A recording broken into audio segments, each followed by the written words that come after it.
அஸ்ஸலாமு அலைக்கும் வரஹ்மத்துல்லாஹி வபரகாத்துஹு. நாம் வஃபாத்தான ஒருவரை அடக்கம் செய்துவிட்டு அந்த மண்ணறையில் நின்று அவருக்கு துஆ செய்வதை பற்றித்தான் இங்கு பார்க்க போகின்றோம். அபு அம்ரு, அபு அப்துல்லா, அபு லைலா என்று அழைக்கப்படுகின்ற உஸ்மான் இப்னு அஃபான் ரலியல்லாஹு அன்ஹு அவர்கள் அறிவிக்கின்றார்கள்.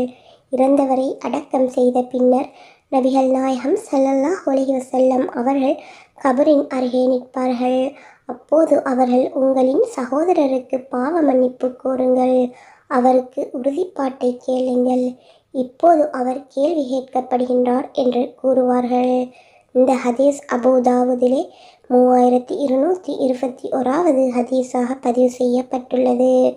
அம்ரு இப்னு ஆஸ் ரலியல்லாஹு அன்ஹு அவர்கள் அறிவிக்கின்றார்கள், என்னை நீங்கள் அடக்கம் செய்துவிட்டால் ஓர் ஒட்டகை அறுக்கப்பட்டு அதன் இறைச்சி பங்கீடு செய்யப்படும் கால அளவுக்கு என் மண்ணறையை சுற்றி நில்லுங்கள்.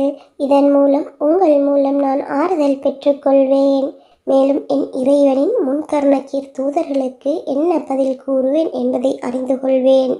இந்த ஹதீஸ் முஸ்லீமில் 121வது ஹதீஸாக பதிவு செய்யப்பட்டுள்ளது.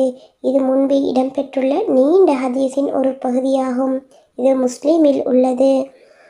ஆகவே நாம் எம்மில் யாராவது மரணித்துவிட்டால் நாம் மையவாடிக்கு சென்றிருப்போம்.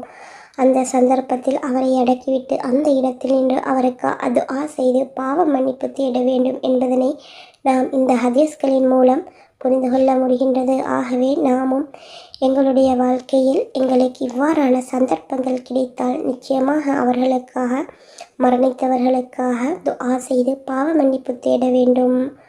அல்லாஹ் அவர்களுக்கு மேலான சொர்க்கத்தை கொடுக்க அல்லாஹ்விடம் இறைஞ்ச வேண்டும். அவர்களுடைய பாவங்களை மன்னிக்கும்படி அல்லாஹ்விடம் வேண்டி நிற்க வேண்டும். அல்லாஹ் எங்களுக்கு அதற்கு அருள் புரிவானாக. அஸ்ஸலாமு அலைக்கும் வரஹ்மத்துல்லாஹி வபரகாத்துஹு.